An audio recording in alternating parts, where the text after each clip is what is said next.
पंकजा मुंडे, सुरेश धस एकाच मंचावर आले. बॅनरवरून जरी फोटो गायब झाले असले तरी पंकजा मुंडेंनी सुरेश धसांचं आमंत्रण का स्वीकारलं याचं रोखठोक उत्तर दिले. देवेंद्र फडणवीसांच्या देखतच भाषण करताना पंकजा मुंडेंनी सुरेश धस यांना उद्देशून भर मंचावरून जे म्हटलं त्याची राजकीय वर्तुळात चर्चा रंगली. सुरेश धस आणि पंकजा मुंडे यांच्यातली कटुता संपली का यावरून तर्कवितर्कांना उधाण आले. आधी पंकजा मुंडेंनी सुरेश धस यांना काहीसं डिवचलं. राष्ट्रवादीचा खासदार निवडून आणला म्हणलं तरी भाजपच्या आमदारांच्या टाळ्या जास्त वाजल्या आहेत. ते आदरणीय सुरेशांना धस. आणि मग नंतर सुरेश धस यांना उद्देशून भाषणातून जोरदार फटकेबाजी केली. आपल्या जिल्ह्याच्या शेतकऱ्यासाठी, आपल्या जिल्ह्याच्या तळागाळातल्या माणसासाठी सदैव काम करताना, कुठली भूमिका घेताना कधी मागे पुढे बघायचं नाही. आजच्याही कार्यक्रमात चर्चा होती, पंकजा मुंडे येणार येणार येणार. का नाही येणार बाबा? सुरेशांना तुम्ही आपल्या जयदत्तचं लग्न केलं तेव्हा मला साडी घेऊन पत्रिका घेऊन आला होतात, तेव्हा मी आले. धाकट्याचं नाव काय? सागरचं करताल तेव्हा बोलवलं तर येईन बाबा, नाही बोलवलं तर नाही येणार. पण हा कार्यक्रम शासनाचा आहे आणि आज तरी शासन देवेंद्र फडणवीस आणि पंकजा मुंडे मंत्री आहे, राधाकृष्ण वाके पाटील मंत्री आहे, तेव्हा मी आले. तुम्ही घरगुती कार्यक्रमाला बोलवलं तर येईन, पण हा सरकारी कार्यक्रम आहे आणि हा माझ्या शेतकऱ्यांच्या भविष्याचा कार्यक्रम आहे. त्यामुळे इथे कुठे बॅनर मध्ये फोटो आहे का, पत्रिकेत नाव आहे का, माझी खुर्ची कुठे आहे, ह्या कसल्याही गोष्टीत मी पडले नाही. तुमच्यात जरी बसून मला बसता आलं तरी मी आले असते.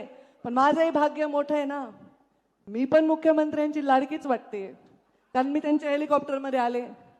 पण देवेंद्रजी फडणवीसांना मला सांगायचंय, बीड जिल्ह्यात जेव्हा 6 पैकी 5 आमदार निवडून येतात तेव्हा तुम्ही मुख्यमंत्री होता. बीड जिल्हा फार लकी आहे, कारण बीड जिल्ह्यामध्ये 19 मध्ये 14 मध्ये 6 पैकी 5 आमदार निवडून आले. आता आमचे सहकारी आमच्या बरोबर आहेत, आमच्यावर राष्ट्रवादी आहे, अजितदादा पवारांचेही आमदार आहेत. आम्ही मरमर करून काम करून निवडून आणलंय. आज आम्ही एकत्र आहोत. ते पालकमंत्री आहेत, त्यांना विश्वास आहे की पालकमंत्री झाल्यानंतर कडकपणे काम करून या जिल्ह्याच्या कानाकोपऱ्यात विकास देण्यासाठी ते आम्हाला नेहमीच सहयोग करतील. पण आज देवेंद्रजी तुम्ही मुख्यमंत्री झालात तेव्हा पहिल्यांदा आलात, 5 आमदार या बीड जिल्ह्याचे झाले आणि मी पण मंत्री झाले. बघा, मी मंत्री झाले आणि तुम्ही मुख्यमंत्री झाला, थोडंसं लक आमचं पण आहे. पण तुम्ही मुख्यमंत्री झाल्याचा आनंद हा आहे, कुठला अभिनिवेश नाही, कुठला बडेजाव नाही. मला माहिती जेव्हा हे भाऊबिलीच्या घोषणा देत आहेत, कारण देवेंद्रजींना मी ज्या पद्धतीने ओळखते, तुमच्यापैकी मंचावरचं मला नाही वाटत तेवढं पद्धतीने ओळखतंय कोणी. देवेंद्रजी थोडेसे ओशाळलेत, थोडे लाजायलेत, कारण हे त्यांना कदाचित फार अस्वस्थ करणार आहे. कारण काम करा, कामाने तुम्ही कीर्ती रूपाने उरा, हे संस्कार भारतीय जनता पार्टीचे राष्ट्रीय स्वयंसेवक संघाचे आहेत. आणि त्यामुळे आज त्या संस्कारात वाढलेला एक माणूस या राज्याचा मुख्यमंत्री झालेला आहे आणि माझ्या बीड जिल्ह्यामध्ये आले आहे. त्यामुळे मी येणार म्हणजे येणार. शेतकऱ्याच्या शेतात पाणी जाणार आहे, मी येणार म्हणजे येणार. तुमच्या डोळ्यातलं पाणी पुसायची वेळ आल्यावर कोणताही अभिनिवेश न ठेवता येणार म्हणजे येणार. कामासाठी, या जिल्ह्याच्या विकासासाठी, या जिल्ह्याची कॉलर टाईट करण्यासाठी कोणताही भेदभाव कधी करणार नाही. सुरेश अण्णांनी पण उल्लेख केला, 5 वर्ष मी मंत्री राहिले, पालकमंत्री राहिले, पण एवढा सुईच्या टोकावरची सुद्धा घटना कधी घडू दिली नाही.